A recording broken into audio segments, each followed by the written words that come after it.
फिर टुनटुनी चिड़िया अपने काम को खत्म करके अपने घोंसले में चली जाती है। ऐसे ही कुछ दिनों तक वो कालू कौवे के घोंसले को पेंट करती है और वो कुछ दिनों में ही कालू और सुंदरी कौवी के पूरे घोंसले को पेंट कर देती है।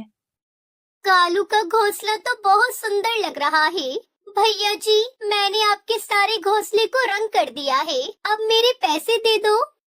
पैसे? अब किस चीज के पैसे? हम अमीर हैं, तो क्या आप हमें लूटेंगी? भैया जी, क्या बोल रहे हो?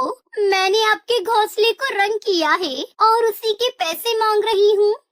फिर उन तीनों में जोर जोर से बहस होने लगती है और कुछ पड़ोसी पक्षी वहां पर आ जाते हैं।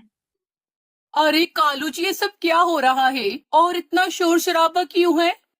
अरे बबली बहन, मैंने इस लालची चिड़िया से अपने घर को रंग करवाया था और इसने पहले ही पैसे ले लिए थे। अब देखो इसे, दोबारा से हमसे पैसे मांग रही है।